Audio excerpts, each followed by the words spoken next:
Hello everyone, সবাই কেমন আছেন? আশা করি সবাই ভালো আছেন। তো আজকে আমরা রওনা হচ্ছি চট্টগ্রামের সীতাকুণ্ড চন্দ্রনাথ পাহাড়ের উদ্দেশ্যে। তো আমাদের টিমে ছিল মোট 10 জন।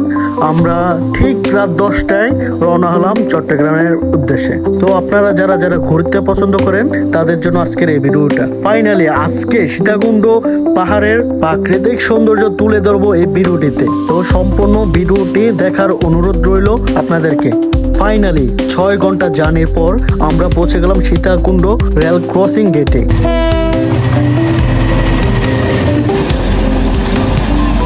তো দর্শক, আমরা সকালবেলার নাস্তা সেরে চন্দ্রনাথ পাহাড়ের গেটে অবস্থান করছি। দর্শক, ওই যে আপনাদেরকে দেখাচ্ছি, এটা হচ্ছে চন্দ্রনাথের ছোট পাহাড়। তো প্রথমে আমরা যাব ওই ছোট পাহাড়টির চূড়ায় এবং ওইখান থেকে দ্বিতীয় বড় যে চূড়াটি ওইখানে যাব। তো আজকে আমার ক্যামেরাম্যান হিসেবে ছিল রমজান এবং টিমমেট হিসেবে ছিল বসির, সাকিব, সিয়াম, মাইনুদ্দিন ভাই, ইমরান, সোহান আর অনেকেই। সবাই পাহাড়ের চূড়ায় ওঠার জন্য প্রতিযোগিতা লেগে গেলাম।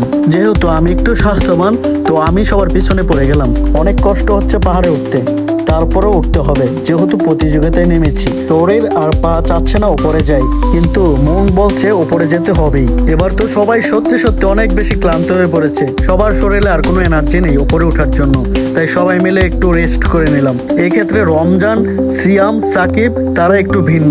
তাদের নাকি উপরে উঠতে কোনো কষ্টই হচ্ছে না, যেহেতু তারা অনেক চিকন, তারা অনায়াসে উপরে উঠতে পারতেছে।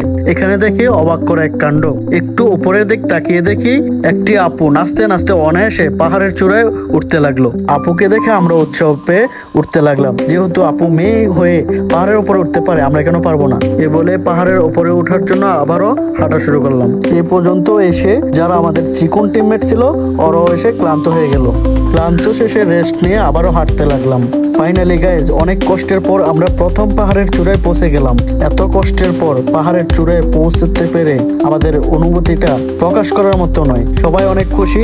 তো এখানে আমরা কিছুক্ষণ রেস্ট নিয়ে দ্বিতীয় পাহাড়ের উদ্দেশ্যে রওনা হয়ে যাব। তো এখান থেকে আমরা রেস্ট নিয়ে রওনা হয়ে গেলাম দ্বিতীয় পাহাড়ের উদ্দেশ্যে। তো গাইজ, ওপরে উঠতে উঠতে একটা জিনিস লক্ষ্য করলাম যে কিছুক্ষণ পর পর পাহাড়ে ছোট ছোট কিছু দোকান থাকে, যেখানে চাইলে আপনারা লেবুর শরবত, ঠান্ডা পানি এবং বিভিন্ন জিনিস খেতে পারবেন এবং বসে বসে উপর থেকে পাহাড়ের ভিউটাও দেখতে পারবেন। তো কথা না বাড়িয়ে আবারও পাহাড়ে উঠতে লাগলাম। এদিক দিয়ে উঠতে গিয়ে লক্ষ্য করলাম পাহাড়টা অনেকটাই ঢালু। এই বিপজ্জনক ঢালু রাস্তাটি পার হওয়ার পরই আমরা উপরে পৌঁছে গেলাম। শান্তি শান্তি, ধন্য পেরে গেছি। উপরে উঠতে পেরে নিজেকে অনেকটাই প্রাউড ফিল মনে করেছি। এবার আপনাদের দেখাবো পাহাড়ের উপর থেকে পাহাড়ের দৃশ্যটা কতটাই না সুন্দর। এখানে দাঁড়িয়ে আমার মনে হচ্ছিল আমি বাংলাদেশের সবচেয়ে উঁচু জায়গায় অবস্থান করছি। যেহেতু এই প্রথমবার আমি পাহাড়ে উঠেছি, তার জন্য চিৎকার করে আমি আমার অনুভূতিটা শেয়ার করছি। দর্শক, পাহাড়ে ওঠার পর আমার টিমমেটরা কে কি করতেছে তা এখন আপনাদের দেখাবো। এই যে বিশাল বিশাল পাহাড় দেখতেছেন, আসলে এইগুলো বিশাল নয়, এর চেয়ে বড় বিশাল আমাদের মনটা। জীবনে প্রচুর ঘুরতে হবে, কারণ ঘোরাঘুরির কোনো বিকল্প হয় না।